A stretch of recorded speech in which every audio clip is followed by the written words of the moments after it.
اور اگر رشتوں کے اندر احساس ختم کر دیا جائے اور لاپرواہی اختیار کر لی جائے تو پھر زندگی میں ساری نعمتوں کے باوجود ذائقے ختم ہونے شروع ہو جاتے ہیں، لطف اٹھتا چلا جاتا ہے، ساری آسانیاں، ساری نعمتیں جو اللہ تعالیٰ نے عطا کی ہیں ان سے بھی لوگ بھرپور فائدہ نہیں اٹھا پاتے۔ احساس کی دولت رشتوں کو مضبوط کرتی ہے، احساس کی نعمت رشتوں کے قرب میں اضافہ کرتی ہے، انسان اپنے رشتوں کے لحاظ سے طاقتور ہو جاتا ہے۔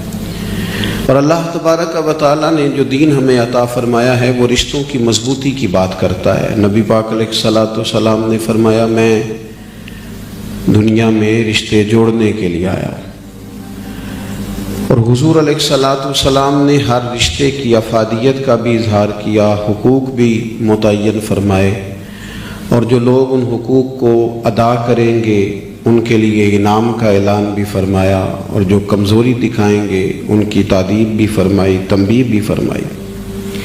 لیکن سمجھنے اور غور کرنے کا مقام یہ ہے کہ ہمارا سب سے مضبوط رشتہ کس کے ساتھ؟ تو یاد رکھیے گا ہمارا سب سے مضبوط رشتہ اللہ رسول کے ساتھ ہے صلی اللہ تعالی علیہ وسلم، سب سے مضبوط رشتہ۔ اور اس رشتے کی گہرائی اور گہرائی جو قرآن مجید نے بیان فرمائی ہے،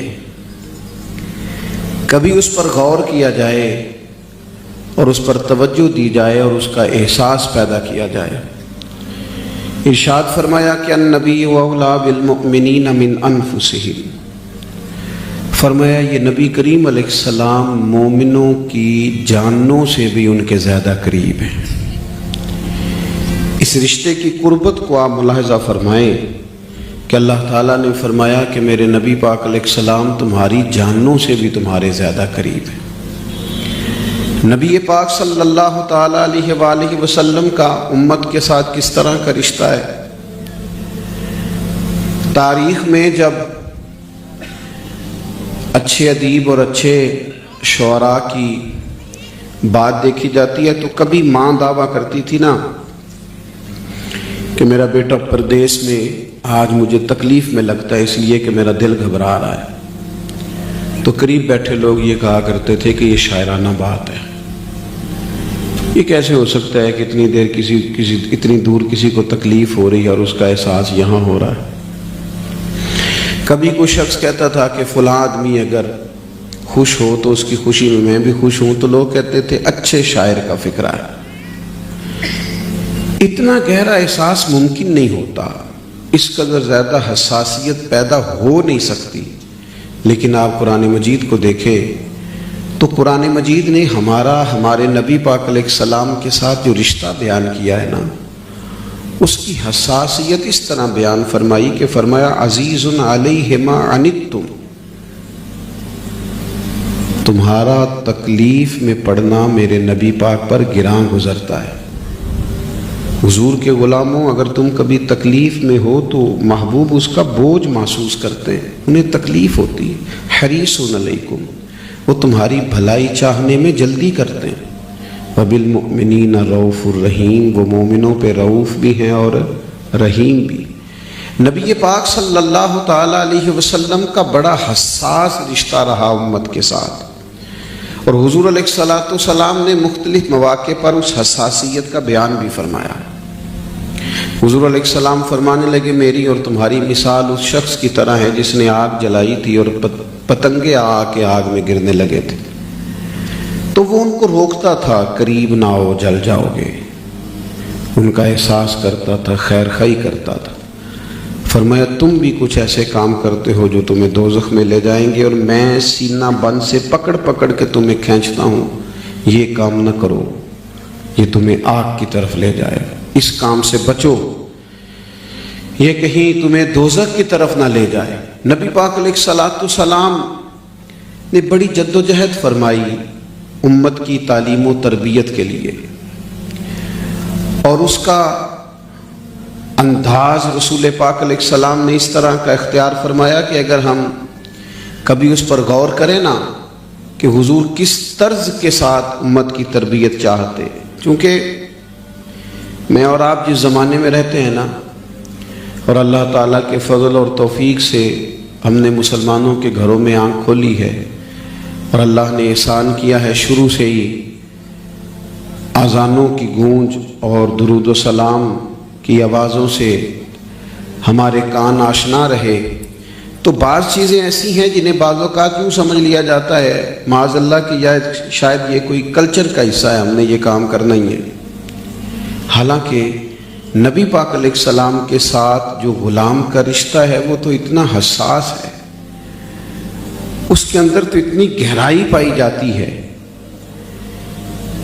کہ اگر اس کو محسوس کیا جائے تو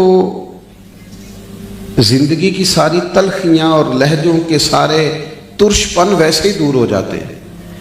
نبی پاک علیہ الصلاۃ والسلام کا اپنی امت کے ساتھ جو انداز تعلیم و تربیت ہے، اور جس حساس انداز میں حضور علیہ الصلاۃ والسلام اپنے غلاموں کو سمجھاتے، حضرت معاویہ بن حکم رضی اللہ تعالیٰ عنہ بیان کرتے ہیں کہ میں نے نماز میں ایک دفعہ بات کر لی تھی، اور بات بھی اس طرح کی کہ ایک شخص کو چھینک آ گئی، اس نے الحمدللہ کہا تو میں نے نماز پڑھتے یرحمک اللہ کہہ دیا۔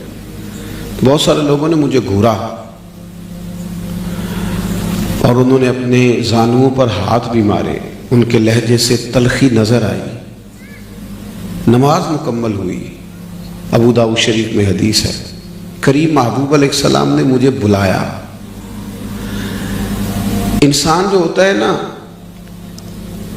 اس میں کمزوریاں رہ جاتی ہیں، مکمل سیکھنے کے باوجود بھی اس کی تعمیر ہمیشہ جاری رہتی ہے۔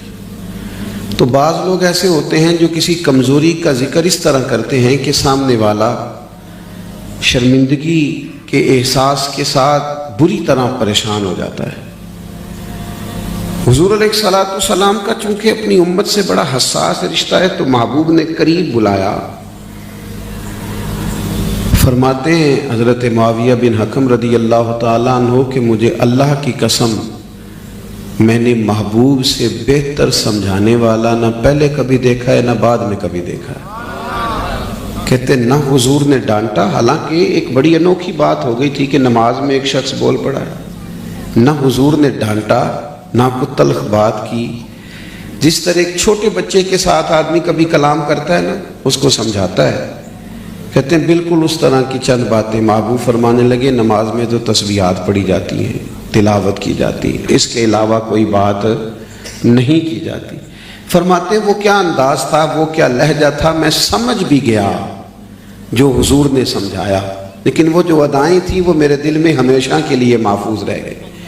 نبی پاک علیہ الصلاۃ والسلام نے نا بڑی حساسیت کے ساتھ امت سے پیار فرمایا ہے۔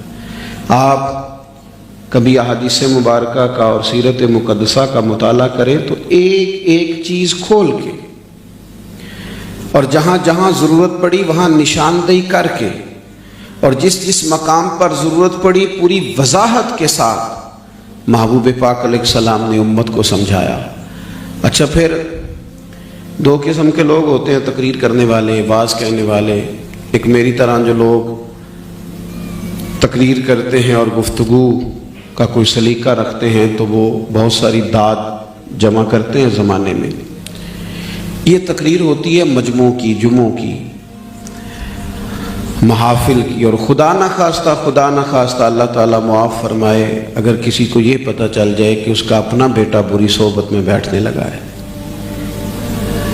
غلط راستے پہ چل نکلا ہے، تو پھر وہ یوں ہی مجموع میں بیٹھ کر تلقین اور واز نہیں کہے گا، بلکہ پھر رنگ بدل جاتا ہے۔ پھر تو والد جب اپنے بیٹے سے گفتگو کرتا ہے اور ماں جب گفتگو کرتی ہے تو وہ تو پگڑی اتار کے پیروں میں رکھ دیتا ہے اور تڑپتا ہے اور روتا ہے اور کہتا ہے بیٹا میری تو ساری زندگی کی کمائی لے جائے گا تو اگر تو بگڑ گیا۔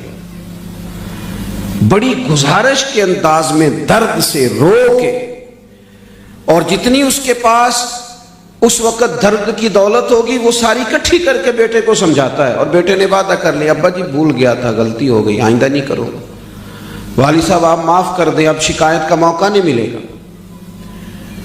پوری تسلی دی ہے بیٹے نے اور پوری امید دلائی ہے اور بڑا پکا وعدہ کیا ہے، لیکن ابا اور اماں ابھی بھی تسلی میں نہیں۔ بیٹا اپنے کمرے میں چلا گیا، اور ان دونوں نے مصلی بچھا لیا اور رو رو کے رب کی بارگاہ میں عرض کیا مالک اسے ہدایت کی روشنی عطا فرما، اے اللہ کرم فرما، رحمت فرما۔ آپ بات کو سمجھیے گا، بلا مثال و بلا تشبیہ سمجھانے کے لیے عرض کر رہا ہوں۔ 10 دن حضور نے قیام فرمایا ہے طائف کے اندر، اور یہ والی تبلیغ نہیں ہے کہ میں آیا ہوں تو آپ نے مجھے بڑی نشست بھی دی ہے، اعزاز بھی دیا ہے اور تعریفی کلمات بھی کہے گئے ہیں۔ محبوب نے خود جا کے ایک ایک دروازے پہ دستک دی، اور وہ جو عرب کا رواج تھا، مزاج تھا مہمان نوازی کرنے کا، وہ اس پر بھی پورے نہ اترے۔ انہوں نے جواب میں پتھر مارے۔ 10 دن کے قیام میں سخت آزمائش کے بعد حضور واپس لوٹے تو حضرت زید بن حارثہ رضی اللہ تعالیٰ عنہ مزاج کے لحاظ سے بڑے بردبار تھے، حلیم الطبع تھے، بڑی جلدی چیزوں سے پریشان نہیں ہوتے تھے، لیکن فرماتے میں بھی بری طرح تکلیف میں آ گیا۔ میں نے کہا یا رسول اللہ صلی اللہ علیہ وسلم کرے دعا ان کے لیے، کرے دعا یہ تباہ ہو جائیں۔ تو کہتے میرے وہ اسرار میں اتنی محبت تھی اور میرے بار بار کہنے کے اندر اس قدر زیادہ تڑپ تھی کہ حضور نے میرا چہرہ دیکھا اور ہاتھ اٹھا دیے، اور جب حضور نے ہاتھ اٹھائے تو میں سمجھا طائف والے تباہ ہو گئے، لیکن حضور نے دعا کیا کی؟ وہ جس طرح کسی چھوٹے بچے کے بارے میں انسان کہتا ہے نا اسے ابھی پتہ ہی نہیں، اسے شعور ہی نہیں، وہ چھوڑو جی یہ تو بچہ ہے۔ حضور علیہ الصلوۃ والسلام دعا کرنے لگے اے اللہ انہیں ہدایت دے دے، انہیں پتہ ہی نہیں یہ کیا کر رہے ہیں، انہیں شعور ہی نہیں۔ اتنا حساس رشتہ اپنے غلاموں کے ساتھ، امت دعوت کے ساتھ، تو بتائیے امت اجابت کے ساتھ حضور کا رشتہ کس قدر زیادہ مضبوط ہوگا۔ حضرت زید بن حارثہ رضی اللہ تعالیٰ عنہ فرماتے ہیں محبوب کی دعا مکمل ہوئی تو میں عرض گزار ہوا، میں نے کہا یا رسول اللہ صلی اللہ علیہ وسلم ایک بندے نے بھی تو بات نہیں مانی، تو آپ نے پھر ہدایت کی دعا فرمائی۔ تو یہ حضور کا انداز ہے امیدوں کو مضبوط کرنے کا۔ کریم فرمانے لگے اگر کسی ایک نے بھی نہیں نہ مانی تو تباہی کی دعا پھر بھی نہیں کریں گے، مجھے امید ہے ان کی آنے والی نسلیں مان جائیں گی، اگلی نسلیں مان جائیں گی، امید نہیں توڑی جائے۔ یہ جو حساسیت ہے نا، ہمارے ہاں یہ ہوتا ہے کہ 2-4 بار کسی سے کہو اور اگر وہ نہیں مانتا تو بات ختم ہو گئی، لیکن قرآن مجید فرماتا ہے کہ ایسے پکے کافر اجازت دے دی کہ اب آپ انہیں ڈرائیں یا نہ ڈرائیں یہ ایمان نہیں لائیں گے۔ ان الذین کفروا سواء علیہم اانذرتہم ام لم تنذرہم لا یؤمنون۔ اے محبوب بے شک جن کی قسمت میں کفر ہے آپ انہیں ڈرائیں نہ ڈرائیں وہ ایمان نہیں لائیں گے، ان پر برابر ہے۔ تو مفسرین کرام نے لکھا ہے نبی کریم علیہ السلام نے اس آیہ کریمہ کے نزول کے بعد جب پوچھا گیا یا رسول اللہ اب کیا کرنا ہے، اللہ نے تو اجازت دے دی ان پر برابر ہے، ڈرائیں نہ ڈرائیں، فرمایا رب نے منع نہیں نہ کیا، کہا ہے ڈرائیں یا نہ ڈرائیں تو میں ڈراتا ہی رہوں گا، میں انہیں کہتا ہی رہوں گا، میں سمجھاتا ہی رہوں گا۔ اللہ کے حبیب نے بڑی محبت فرمائی، اور پھر یہاں ہی نہیں، حضور علیہ الصلوۃ والسلام نے میدان محشر بھی امت سے محبت کا وعدہ فرمایا۔ حضرت انس بن مالک رضی اللہ تعالیٰ عنہ نے پوچھا یا رسول اللہ صلی اللہ علیہ وسلم قیامت میں کہاں تلاش کروں؟ تو فرمایا حوض کوثر پہ آنا نا، پیاسے لوگ آئیں گے تو میں پانی کے حوض کوثر کے جام بھر بھر کے پلاؤں گا۔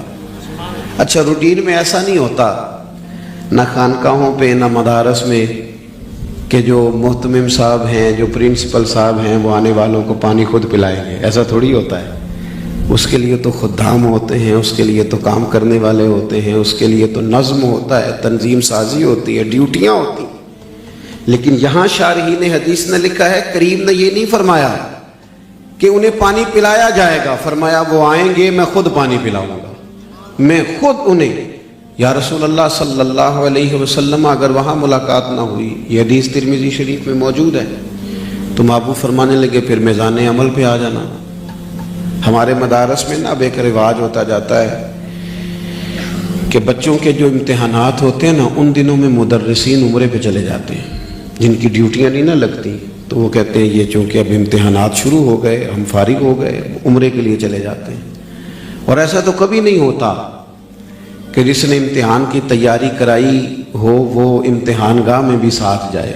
یہ کیسے ہوتا ہے؟ بتا دیا، تیاری کرا دی، اب آپ جائیں، وہاں ایگزامینیشن ہال میں جو لوگ آئیں گے دیکھ لیں گے۔ لیکن یہ دیکھیے حضور کا اپنی امت سے رشتہ، فرمایا انس اگر وہاں ملاقات نہ ہوئی تو میزان عمل پہ آنا، اعمال تول رہے ہوں گے اور میں دعائیں مانگ رہا ہوں گا، وہاں آ جانا۔ یا رسول اللہ صلی اللہ علیہ وسلم وہاں ملاقات نہ ہوئی تو فرمایا پھر پل صراط پہ آ جانا، امت گزر رہی ہوگی اور میں ان کی سلامتی سے گزرنے کی دعائیں مانگ رہا ہوں گا۔ اسی لیے تو اعلیٰ حضرت نے فرمایا رضا اب پل سے وجد کرتے گزریے کہ ہے رب سلیم صدائے محمد صلی اللہ علیہ وسلم۔ تو حساس رشتہ نبی پاک کا۔ اب حضور کے غلاموں نے بھی اسے حساس سمجھا، صحابہ نے بھی اسے حساس سمجھا، انہوں نے وہ سارے کمال کر کے دکھائے جو کسی غلام کا طریقہ ہوتا ہے، انہوں نے ان سارے احساسات کا رنگ امت کو سکھایا اور بتایا۔ مسجد نبوی شریف میں ایک دروازہ ہے، حضور علیہ السلام کے زمانہ مبارکہ میں وہاں سے عورتیں آیا کرتی تھیں، تو حضرت عمر فاروق رضی اللہ تعالیٰ عنہ نے ایک موقع پر منع فرما دیا، فرمایا کہ اب خواتین گھر میں نماز پڑھیں۔ زمانے میں حالات کچھ ایسے آئے ہیں اور سرکار کا فرمان بھی ہے کہ میری اور میرے خلفائے راشدین کی سنت پر عمل کرو۔ تو حضرت فاروق اعظم نے خواتین کو روک دیا، فرمایا گھروں میں نماز پڑھا کریں۔ خواتین اب نہیں آتی، تو چونکہ اس ایک مخصوص دروازے سے خواتین آیا کرتی تھیں، تو نبی پاک علیہ السلام نے مرد حضرات سے کہا کہ آپ اس دروازے سے نہ آئیں، یہاں سے خواتین آتی ہیں۔ اب وہ جو علت تھی، جو وجہ تھی وہاں سے داخل نہ ہونے کی، وہ ختم ہو گئی۔ حضرت عبداللہ ابن عمر رضی اللہ تعالیٰ عنہ کو وہ دروازہ قریب پڑتا تھا ان کے گھر سے، لیکن وہ ساری زندگی اس دروازے سے گزرے ہی نہیں۔ ان سے لوگ کہتے جناب آپ یہاں سے گزریے، اب سب گزرنے لگے ہیں، تو فرماتے محبوب نے منع فرمایا ہے کہ وہ ایک وجہ تھی، وہ ایک سبب تھا۔ آج بہت سارے لوگ بہت ساری گنجائشیں نہیں پیدا کرتے اپنے لیے، بہت سارے لوگ ایسے ہیں ہماری طرح جو رخصتیں تلاش نہیں کرتے پھرتے، گنجائشیں ڈھونڈتے نہیں پھرتے، کوئی نہ کوئی بہانہ بنا کے، کوئی نہ کوئی صورت نکال کے اپنے لیے آسانیاں تلاش نہیں کرتے۔ کہا وہ ایک وجہ تھی، وہ ایک سبب تھا، وہ ایک صورت بنی، ایک علت تھی کہ یہاں سے خواتین کو آنا جب ختم ہو گئی تو اب سب آتے ہیں، تو آپ بھی آئیے۔ فرمانے لگے تم بھی ٹھیک کہہ رہے ہو، تمہاری بات کا انکار نہیں کرتا، پر میں نے محبوب کو خود کہتے ہوئے سنا ہے نا جب سے کہ یہاں سے نہیں آنا، تم سارے گزرو، مجھے اعتراض نہیں، مجھے نہیں گزرنا، میرے محبوب نے منع فرمایا۔ وہ حساسیت، وہ خوبصورتی محبت کی۔ آپ کو پتہ ہے انسان کے سینے میں جو دل ہوتا ہے نا، اس میں ہر وقت کسی نہ کسی چیز کی چاہت ہوتی ہے، اور اللہ تعالیٰ نے انسان کے وجود میں بہت ساری چیزیں دو دو بنائی ہیں، دل ایک ہی بنایا ہے۔ ہر وقت دل میں کسی نہ کسی چیز کی چاہت رہتی ہے، کچھ نہ کچھ دھڑکنوں میں موجود رہتا ہے۔ جو لوگ مال کے حریص نہیں ہوتے، الا ماشاءاللہ ان کو کبھی کبھی شہرت کا شوق ہو جاتا ہے، اور اللہ تعالیٰ اگر یہاں سے بچا لے تو بعض لوگوں کو خوشامد کا شوق ہو جاتا ہے، تعریفیں سننا بڑا اچھا لگتا ہے، کچھ نہ کچھ دل میں رہتا ہی ہے۔ اللہ نے فضل کیا ہے اور ہمیں کہا ہے کہ دل میں رب رسول کو رکھو، اس محبت کا غلبہ رکھو۔ بچنے کا طریقہ یہ ہے کہ حساسیت پیدا کر لی جائے اور نبی پاک علیہ الصلوۃ والسلام کے ساتھ اپنے تعلق کو مضبوط کیا جائے۔ یہ جو نعتیں ہمیں دی گئی نا حضرت حسان بن ثابت سے لے کر اعلیٰ حضرت فاضل بریلوی تک، یہ اثر ڈالتی ہے انسان کی زندگی میں۔ جب آپ حضور کی نعت پڑھتے ہیں، یہ رس کھولتی ہے بندے کی طبیعت۔ یہ آپ دیکھیں نا، جو چیز رات کو بندہ سنتے سنتے سوتا ہے، خوابیں بھی اسی کی دیکھتا ہے۔ تو مجھے بتلائیے نا، جو لوگ رات کو نعت سن کر سوتے ہیں اور حضور کے ذکر پاک کی خوبصورت ساعتوں میں انہیں نیند آتی ہے، تو پھر ان کی قسمت کے ستارے چمکتے ہیں، ان کا باطن جو ہے وہ تزکیہ بھی پاتا ہے اور قرار اور انشراح صدر بھی حاصل ہوتا ہے۔ تو حضور علیہ الصلوۃ والسلام کے ساتھ امت نے ہمیشہ حساس رشتہ رکھا ہے، خاص غلامی، خاص لب و لہجہ، خاص انداز۔ ہمارے ہاں چونکہ بعض اوقات بعض ذہنوں کی سطح پر سوال ابھرتے ہیں، یہ ہمارے ہاں محافل ہوتی ہیں، تو ایک دوست بڑے اخلاص کے ساتھ ایک دن مجھ سے کہنے لگے کہ یہ جو محافل ہوتی ہیں ان کا نتیجہ کیا ہے؟ اچھے مخلص آدمی تھے، میں نے انہیں کہا کہ ذرا آپ میرے ساتھ مل کے پڑھیں گے بلغ العلا کمالہ کشف الدجا۔ انہوں نے سارا پڑھ دیا ماشاءاللہ۔ تو میں نے کہا ترجمہ بھی آپ کو آتا ہے؟ کہنے لگے وہ تو نہیں آتا۔ میں نے کہا یاد ہوئی ہے نا؟ کہنے لگے یاد بھی ہوئی ہے اور مزہ بھی بڑا آتا ہے۔ میں نے کہا یہ محفل میلاد کا ہی کمال ہے، کوئی یاد بھی ہو گئی ہے، لطف بھی دے رہی ہے، سکون بھی دے رہی ہے، اگرچہ آپ اس کے مفاہیم سے آگاہ نہیں ہیں، لیکن اس نے آپ کے دل کے اندر جو کیفیت پیدا کی ہے، تو یہ برکات ہے ان محافل کی، یہ برکات ہے حضور کی نعت خوانی کی، کہ دل محبوب پاک علیہ السلام کے لیے حساس ہو جاتا ہے، حضور کی محبت پیدا ہوتی ہے۔ یہ بہت ساری ایسی چاہتوں سے جو دل کی سختی کا باعث ہوتی ہیں بندہ بچ جاتا ہے۔ صحابہ کرام نے بڑے خلوص سے، بڑے للہیت سے 3 دن مسلسل ایک نوجوان کم عمر صحابی حضور مسجد میں تشریف لاتے تو وہ نہ آگے بڑھ کے محبوب کے نالین مبارک کو تھام لیتے اور سمیٹ کے کونے میں رکھ لیتے۔ حضور تشریف لے جاتے، نماز کی تکمیل کے بعد واپس تشریف لاتے تو وہ محبوب کے نالین مبارک کو بڑھا کے محبوب کے قدموں کے قریب رکھتے، حضور پہنتے، تشریف لے جاتے۔ 1 دن بھی یہ ہوا، 2 دن بھی ہوا، تیسرے دن محبوب کریم نے پوچھا آپ کو کسی نے کہا ہے یہ کام کرنے کے لیے؟ حضور جانتے ہیں، تصدیق کے لیے پوچھ رہے، کسی نے کہا ہے؟ عرض کی حضور نہیں۔ فرمایا کس طرح خیال آیا؟ عرض کی یا رسول اللہ صلی اللہ علیہ وسلم مجھے آپ سے بڑی محبت ہے، حضور اس محبت نے نا یہ رستہ مجھے دیا ہے کہ میں آپ کے نالین مبارک تھاموں اور پھر رکھوں۔ اللہ کے محبوب علیہ الصلوۃ والسلام نے اس بچے کی بات سنی، اس نوجوان کی، اس کم عمر صحابی کی، تو محبوب نے اپنا رخ انور بیت اللہ شریف کی طرف پھیرا اور دونوں ہاتھ اٹھا کے دعا فرمائی، کہا اے اللہ جس طرح یہ مجھے راضی کرنا چاہتا ہے نا، تو اپنے فضل سے اس سے راضی ہو جا۔ اللہ اس سے راضی۔ یہ جو حساسیت ہے نا، میں آپ سے عرض کروں مصروفیات دن بدن بڑھتی جا رہی ہیں لوگوں کی، اور بعض ایسی چیزوں میں بھی ہم مصروف ہیں جو بہرحال ہمارے اہم کاموں کو متاثر کر رہی ہیں۔ ضرورت اس امر کی ہے کہ اپنا رشتہ حضور کی نعت کے ساتھ مضبوط کیا جائے۔ نبی پاک علیہ الصلوۃ والسلام کی محبت کا کوئی سوتا اگر کسی جگہ تھوڑا سست ہونے لگتا ہے تو اسے تیز کیا جائے، روز اپنے آپ کو دیکھا جائے، اور انسان اپنا طبیب ہوتا ہے، اسے خود پتہ ہوتا ہے کہ آج کل میری چاہتوں کا رخ کیا ہے۔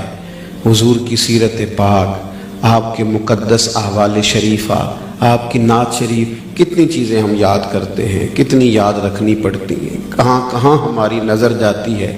کیا ہی اچھا ہو ہمیں محبوب کی چند نعتیں بھی آتی ہو، ہمیں حضور کے تذکار جمیلہ سے بھی شغف ہو، وہ کبھی کبھی ہماری زبان پر آ جائیں اور ہم کبھی کبھی سر راہ انہیں گنگنائیں، لہجے میٹھے ہو جائیں گے، انداز خوبصورت ہو جائیں گے، ہماری توجہ لگ جائے۔ بات سمیٹنے لگا ہوں، حضور سید عالم علیہ السلام کے غلاموں نے بڑی خوبصورتی سے محبوب پاک کے ذکر کو آگے منتقل کیا ہے، اور بڑی حفاظت سے حضور کی مقدس سیرت پاک کو آگے پہنچایا ہے۔ میں ایک حدیث پاک دیکھ رہا تھا، وہ میں نے کوئی 10-11 کتب میں اس کو دیکھا، میں حیران رہ گیا کہ اس قدر مضبوط کر کے صحابہ نے چیزوں کو محفوظ کیا ہے۔ نبی کریم علیہ الصلوۃ والسلام کا ایک فرمان ہے، حضور نے فرمایا میں اور یتیم کی پرورش کرنے والا۔ اس طرح مل کے جنت میں جائیں گے جس طرح میری یہ 2 انگلیاں ملی ہوئی۔ اچھا، کمال کی بات یہ ہے کہ جس بھی صحابی نے روایت کیا ہے نا، جس محدث نے لکھا ہے، انہوں نے حضور کے الفاظ بھی بیان کیے ہیں، اور محبوب نے 2 انگلیاں کھڑی کر کے بتایا تھا، یہ انداز بھی بیان کیا۔ حضور کی ان اداؤں کو نا، ان اداؤں کو محبوب نے اس وقت کیسے بیٹھے تھے، کیا انداز تھا، کس طرح بات کی تھی، ان چیزوں کو بھی صحابہ نے سنبھال کے رکھا، اور نہایت خوبصورتی۔ اور حضرت انس بن مالک رضی اللہ تعالیٰ عنہ جب بیان کرنے لگے نا، تو فرمانے لگے حضور نے یوں انگلیاں اٹھائی تھیں، اور پھر فوراً کہنے لگے یہ میں صرف سمجھانے کے لیے کہہ رہا ہوں، ورنہ میری انگلیاں حضور کی انگلیوں جیسی نہیں، ورنہ میرے ہاتھ محبوب کے مقدس ہاتھوں جیسے نہیں۔ اتنا محفوظ کر کے ان لوگوں نے حضور کے تذکار ہمارے سامنے رکھے۔ تھوڑی نا ان باتوں میں حساسیت پیدا کرنے کی ضرورت ہے۔ مجھے ایک محفل میلاد میں جانے کا اتفاق ہوا، تو جاتے جس شخص سے میری ملاقات ہوئی، میں سمجھا کہ یہاں کوئی ورکر ہے، کوئی انہوں نے کام کرنے کے لیے وہ دریاں بچھا رہے تھے، روٹین کے کام کر رہے تھے، اور جب محفل سج گئی، لوگ بیٹھ گئے، تو وہ چین بین کر کے کپڑے بدل کے آ کے وہ اسٹیج پہ بیٹھ گئے۔ تو میں نے کسی سے پوچھا یہ کون ہے؟ تو ان کے کانوں میں آواز چلی گئی، کہنے لگے میں ہی ہوں جس نے اللہ کی توفیق سے اس بزم کو سجایا ہے۔ تو پھر وہ سمجھ گئے کہ میرے ذہن میں سوال کیا ہے، چونکہ میری آتے ہی ملاقات ان سے ہوئی تھی۔ تو کہنے لگے حضرت میرا بڑا نخرہ ہے، میں بڑی چیز ہوں، کسی چیز کی پرواہ نہیں کرتا، اللہ کی بڑی عنایات ہیں، پر میں جب اپنے نبی پاک کی محفل سجاتا ہوں تو دریاں بھی خود بچھاتا ہوں، میں وہ چاول بھی خود تلاش کر کے لاتا ہوں جو مجھے پکوانے ہوتے ہیں، میں ایک ایک چیز کا خیال رکھتا ہوں، اور جب میں اس کا ارادہ کرتا ہوں کہ مجھے حضور کی بزم نور کو سجانا ہے، تب سے میرا ذوق تازہ ہوتا ہے، اور محفل کے کئی عرصے بعد تک بھی میری طبیعت پہ کیف رہتا ہے، چونکہ میں نے اپنے نبی کی محفل سجائی۔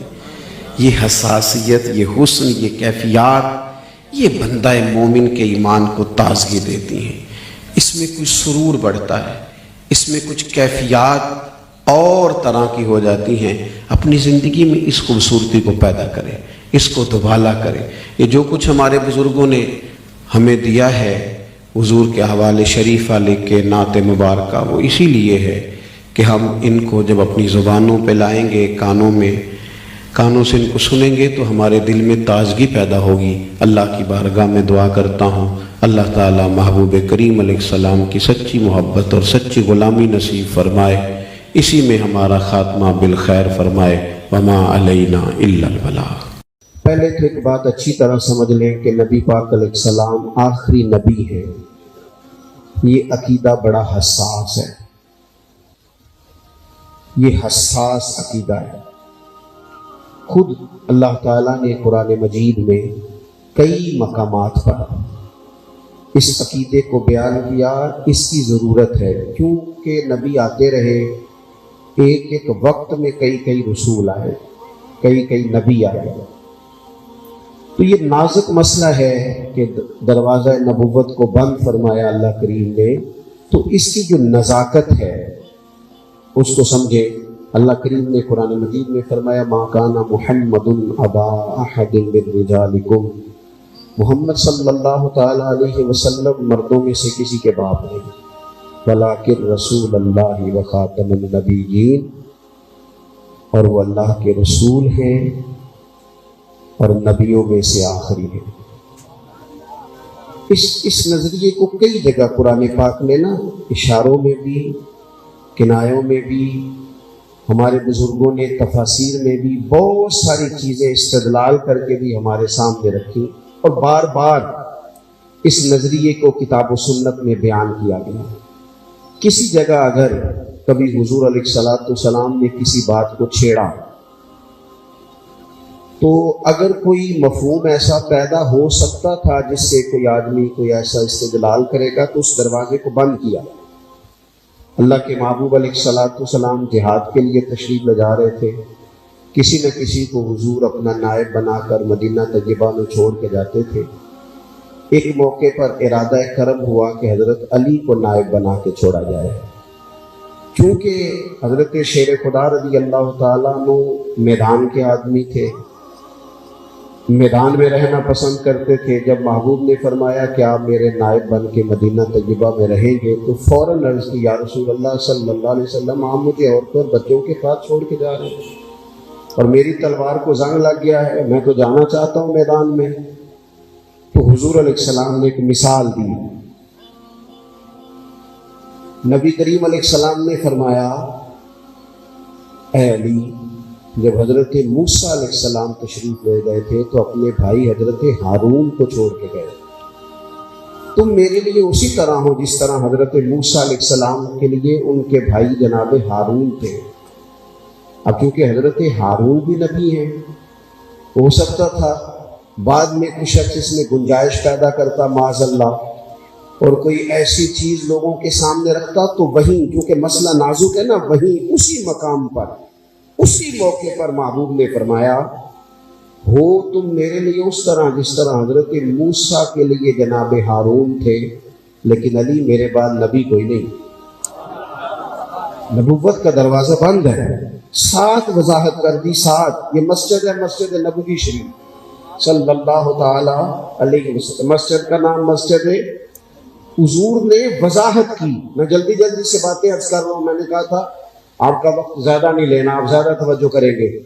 مسجد نبوی شریف کی تعمیر ہوئی تو محبوب نے فرمایا، میں آخری نبی ہوں اور یہ کسی نبی کی بنائی گئی آخری مسجد ہے۔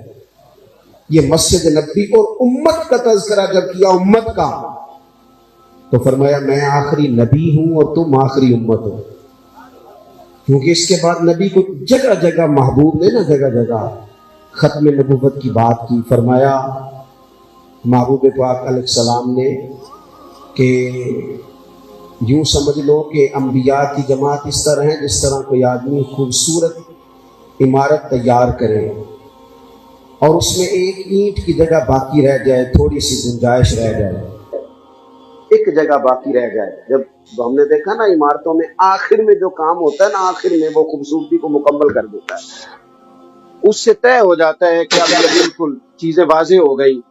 تو محبوب فرمانے لگے، انبیاء کی جماعت میں جو جگہ اللہ نے رکھی تھی میرے آنے سے وہ پوری ہو گئی، اب یہ عمارت مکمل کر دی گئی ہے۔ حضور علیہ السلام نے نا